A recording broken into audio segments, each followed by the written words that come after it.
I've been reading Can't Hurt Me by David Goggins, co-written and narrated by Adam Skolnick. David Goggins, for those of you who don't know, is an accomplished endurance athlete. He's done over 60 ultramarathons and triathlons, ultra triathlons, and some of those are like 100+ mile events. He's been number 1 or 2 in some of them. He regularly placed in the top 5 in a lot of them. He held which has since been broken, but he held the Guinness World Record for pull-ups, completing 4,030 pull-ups. 4,030 pull-ups in 17 hours. He's like a fitness guru, for lack of a better term. If you check out his Instagram, he has like funny but inspirational, not meant to be funny, but kind of funny, like unintentional funny, motivational videos where he'll be like running. He runs all the time. And his wife like drives alongside him and records these videos as he's running. And he's like, "You think I want to be running right now? I woke up, sat up in bed and stared at my shoes for half an hour. Then I told myself to stop being a little bitch. And I got out here to fight these demons. Stay hard, motherfuckers. Get out and fight those demons." Like shit like that. He is a retired Navy SEAL who went through 2 hell weeks, because during one of his hell weeks, like towards the end of it, when he was like about to finish it, and during like a running event, he completed the running event on 2 broken legs, but he had to redo hell week because of it, and he did. And he was a Navy SEAL, which is like sick in and of itself. And he as a Navy SEAL, I think he was like the 20-somethingth or like 30th African American Navy SEAL ever. Aside from that, he is the one and only U.S. Armed Forces member who is not only a Navy SEAL, but also completed U.S. Army Ranger School, where he graduated as an enlisted honor man, and an Air Force Tactical Air Controller. So he pretty much went through each of the branches of the military and rised to the cream of the crop of each of them. He's a sick individual. He tells a dope story, actually, which I'm not sure if I have in my notes, so I'm going to say it now just in case I don't, of being in BUDS training, like to be a Navy SEAL, and in one of his classes was Marcus Luttrell, which if you guys don't know, Marcus Luttrell is the guy from that movie Lone Survivor that Mark Wahlberg portrayed him in that film. That's based on a true story of a real person, Marcus Luttrell, who was actually on Rogan's podcast, if you guys wanted to check that out. It's that movie Lone Survivor where I believe it took place in Vietnam, if I'm not mistaken, but I could be getting that wrong. But he was pretty much a prisoner of war, and he was the lone survivor. Like his entire team was killed, and he was captured, and they were all tortured, and he like lived through it and made it out of there. But during like BUDS training, he was there at the same time as Goggins. Goggins tells a funny story about him that he couldn't run worth a shit, Marcus Luttrell, and he always hated running. So while he was in BUDS training, he actually has a twin brother that he had like come visit him, while he was in training, and he stayed in his dorm or his room or whatever. And his brother was actually a better runner than him, his twin brother. So his twin brother went and did like all the running exercises like for him, like for a day, and went through like all of BUDS training, and like only like certain people within his platoon like knew about it or whatever, but none of the superiors did. So they like completely got away with it. And his brother actually later on, after college or something like that, or a couple of years later, wound up also becoming a Navy SEAL. But I thought that was a pretty interesting story. Anyway, that's who David Goggins is in a nutshell. And he is the author of the book that I've been reading or listening to the audiobook. And what's crazy is that he wasn't always, like this. Like you guys can see, he had like a really troubled childhood, but there was a point in time when he was like 350, 400 pounds, kind of a loser. And he says that himself, working like part-time as a exterminator, completely unhealthy, broke, with no direction before he decided to embark on this military career. And I love stories like his because just his journey, the arc of his life so far, what he's gone through is inspiring. You see or hear stories like this and it helps put certain things within your life in perspective. and allows you to peek through a different lens of life that allows you to recalibrate your own life, your own experiences. It helps you look at your own faults, guides you on ways that you can possibly correct for them, etc. So that's why I really appreciate stories like this. Anyway, here is the official synopsis of Can't Hurt Me, and then I'll get into some of my notes and takeaways. For David Goggins, childhood was a nightmare. Poverty, prejudice, and physical abuse colored his days and haunted his nights. But through self-discipline, mental toughness, and hard work, Goggins transformed himself from a depressed, overweight young man with no future into a U.S. Armed Forces icon and one of the world's top endurance athletes. The only man in history to complete elite training as a Navy SEAL, Army Ranger, and Air Force Tactical Air Controller. He went on to set records in numerous endurance events, inspiring Outside Magazine to name him the fittest real man in America. In Can't Hurt Me, he shares his astonishing life story and reveals that most of us tap into only 40% of our capabilities. Goggins calls this the 40% rule, and his story illuminates a path that anyone can follow to push past, demolish fear, and reach their full potential. That's the official synopsis, and then it just has this like extra sentence here, which is kind of like the perfect segue, which says, an annotated edition of Can't Hurt Me, offering over 2 hours of bonus content featuring deeper insights and never before told stories shared by David, not available in other formats. So the audiobook, this is what's dope about the audiobook. One of my favorite things about this audiobook, aside from, like I said, his story in and of itself, is the fact that it's narrated by Adam Skolnick and I believe co-written by him as well. But it's, obviously David Goggins' life story. But what they do in a very trailblazing way that I'm pretty sure is going to catch on. I know it's something that I've taken a mental note of that I want to attempt to do with future books of mine. That, not all books, obviously, because this wouldn't work for fiction really. But after each chapter, they have a podcast like shooting the shit and reflection on that chapter. So Adam Skolnick will ask David some like follow-up questions. Goggins gives some additional insights into the chapter that was just read. And they have the type of conversation that you would have on a podcast. Like open, free-flowing conversation, which I love, obviously, and listeners of podcasts revere as well. And at first, I was like, would that work? Is that going to work? It feels, I don't know. I'm not sure. Because like when I listen to a podcast, I want to hear a podcast. When I listen to an audiobook, I want to hear an audiobook. Like I have those two things like compartmentalized in my head. So it didn't sound like something that would work, but it worked flawlessly. It enhanced the experience of the audiobook by like leaps and bounds. Again, so much so that I want to try to do that with my nonfiction. And I think a lot of folks are going to follow suit. Like I honestly think it was a home run. But right, let me give you some notes and reflections on different parts of the book, different things that stood out to me, and I decided to jot down. And a lot of it is quoted, some of it is paraphrased. Most of it is actually paraphrased, I think. But I'm just going to rattle some of it off. The first thing I wrote down was a quote from the foreword, which, looking at it in hindsight, is pretty dope because it applies to the entire book. And it's, don't stop when you're tired. Stop when you're done.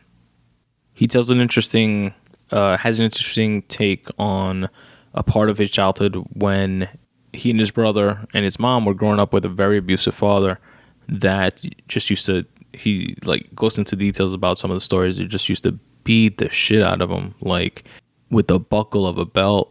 And fuck, man, just having kids, like I can't picture, I can't even, oh man.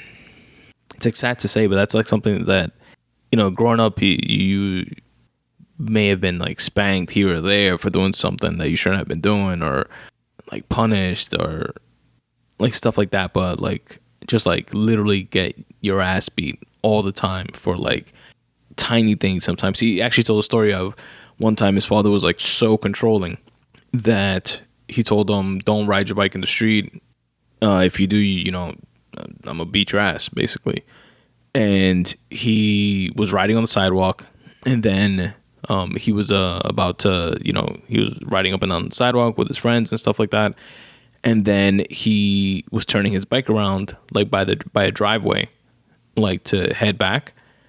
And he says that he remembers it like so vividly that the like an inch of a wheel when he was turning his bike around in the driveway touched the street. But it's not like he rode in the street or anything like that. Just the tip of the wheel touched it. Then he drove back home, and his dad was watching the whole time on the porch. And as soon as he got in the house, he started beating the shit out of him for riding his bike in the street, quote unquote. It was like sick shit like that. But anyway, this clip, I'm going to play this clip. It's a short one where he talks about his father at that time. He like owned like a nightclub or something like that. And he was very much on the whole, keeping up appearances and moving up with the Joneses, like type of lifestyle.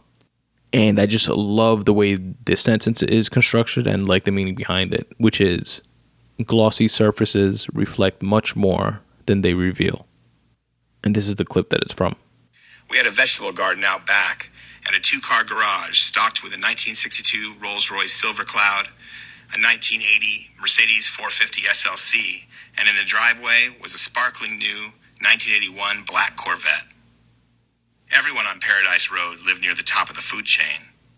And based on appearances, most of our neighbors thought that we, the so-called happy, well-adjusted Goggins family, were the tip of that spear. But glossy surfaces reflect much more than they reveal. Glossy surfaces reflect much more than they reveal. It was sad to hear how he described how he saw his mom like growing up, and how he felt, like helpless and being able to like help her and stuff like that with, growing up with a husband the way that she did with his father. And he described it in an interesting way. He says that it was like there were invisible tripwires all around in her world. Like she could do like the slightest thing that didn't seem like anything, just seemed normal to like anyone. But it was like a quote unquote invisible tripwire that would just like set him off into him like hitting her and stuff like that. Another note I wrote down was him referring to living in the house and his brother and his dad and his mom and stuff like that. He described it as living parallel lives in the same house. I thought that was a really interesting way to look at it. There's a little motivational takeaway that I wrote down. He says, the ticket to victory often comes down to bringing your very best when you feel your worst. Here's another one.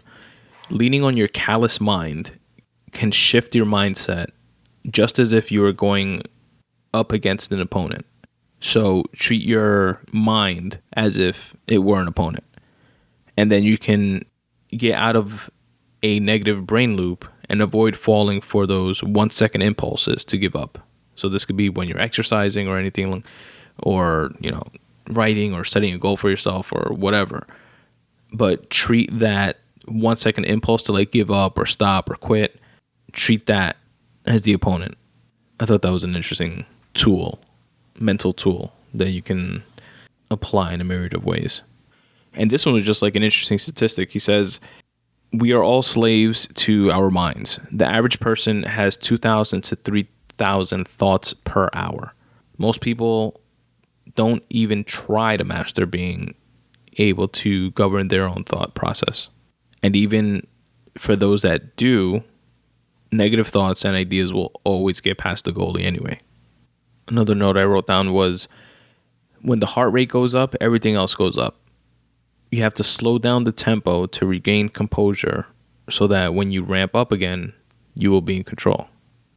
Another note was, when you practice visualization, don't just visualize the win. Visualize everything that can go wrong and how you will get past those things that have gone wrong. Which is an interesting take, right? A lot of times, like when folks speak about like visualization and like vision boards and being positive and stuff like that, they you don't hear that other side of it. Don't just focus on winning and stuff like that, because a lot of times you're not going to win. Like, visualize losing and what you're going to do when shit goes wrong, when the plan doesn't go as planned, and then visualize what to do when that situation happens. So this way you're like that much more prepared. This is a dope quote. In like breaking down like one of the events, either like one of the basic trainings that he was in, or maybe one of the like ultra marathons. I don't remember which, but in a lot of different ones, there were like different things that went wrong. Like I mentioned him like running and finishing a training on 2 broken legs. There was one situation in a like triathlon where he went flying off a bike and like dislocated both his shoulders and broke his hand, and like a lot of like different like crazy shit like that happened. In like swimming and like underwater, like you had to like hold his breath on the water, he like passed out, like a bunch of like different things. But anyway, in the description of one of those events, he says, quote, "Pain was the mother tongue," end quote. That was just dope. Okay, this next one's about his 40% rule, which is most of us give up after only giving 40% effort. That is the 40% rule. When we feel exhausted and like we can't go on, we have to push through that and realize we still have 60% more to give. That mentality will help us go above and beyond. Here's an important takeaway. Most of us are motivated as hell to pursue our dreams until those around us remind us of how difficult it is or how risky it is. And even though they are well-intentioned, they can deter us from accomplishing our dreams, and we'll let them. Here's another clip I'll play for you guys. That's one reason I invented the cookie jar. We must create a system that constantly reminds us who the fuck we are when we are at our best, because life is not going to pick us up when we fall. There will be forks in the road, knives in your fucking back, mountains to climb, and we are only capable of living up to the image we create for ourselves. Prepare yourself. We know life can be hard, and yet we feel sorry for ourselves when it isn't fair. From this point forward, accept the following as Goggins' laws of nature. You will be made fun of. You will feel insecure. You may not be the best all the time. You may be the only black, white, Asian, Latino, female, male, gay, lesbian, or fill in your identity here in a given situation. There will be times when you feel alone. Get over it. Our minds are fucking strong. They are our most powerful weapon, but we have stopped using them. We have access to so many more resources today than ever before, yet we are so much less capable than those who came before us. If you want to be one of the few to defy those trends in our ever-softening society, you will have to be willing to go to war with yourself and create a whole new identity, which requires an open mind. It's funny. Being open-minded is often tagged as new age or soft. Fuck that. Being open-minded enough to find a way is old school. It's what knuckle draggers do. And that's exactly what I did. What else? I also wrote down, the battlefield for me was my own mind. In the military, we always say we don't rise to the level of our expectations. We fall to the level of our training. Here's another sentence that I love the way it was written. And he's describing like some event in the water. Again, I don't remember if it was from one of the military trainings or one of the triathlons. But he says, quote, "I drank seawater and my stomach flip-flopped like a fish gasping in fresh air. Passion, obsession, and talent are only useful tools if you have the work ethic to back it up. Let's fucking go." I love that. Here's an interesting one. Schedule your life like you're on a 24-hour mission every single day. So wake up tomorrow, you have 24 hours, you're on a mission, like some high-level military mission. How are you scheduling your day to like win your day? Approach and attack your life in that way. That definitely sounds like it'll yield results, but also sounds very intense. Analyze your schedule, kill your empty habits, burn the bullshit, and see what's left. That one I'm definitely for. Mine is like more of a rosy version of that, but like what I do with writing down the days that I write versus the days that I didn't write and analyzing that month over month in order to try to tweak my writing habits. life will present us similar opportunities to become uncommon amongst the uncommon men. Start at zero every day with new goals. Your supposed superiority is a figment of your own ego. That's bars right there. And just have a few more here. Stop competing with the world. Most people don't even try whatever it is that you attempt.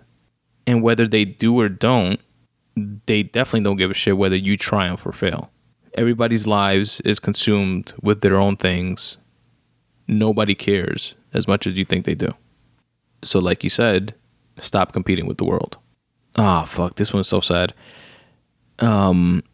So his brother growing up, he had issues with him because there was a point in time in his childhood when his mom got up the courage to leave the father. And it was like an abrupt thing. They were at the like kitchen table type of thing, if I'm remembering it correctly. And the mom was like, come on, boys, let's go. We're leaving.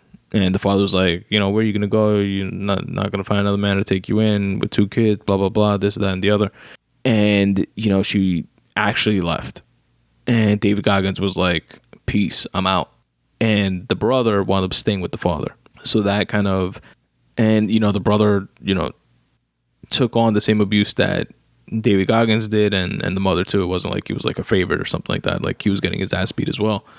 But it was something that caused the rift between them. And, the brother, grew up in and out of trouble, then eventually got his life together.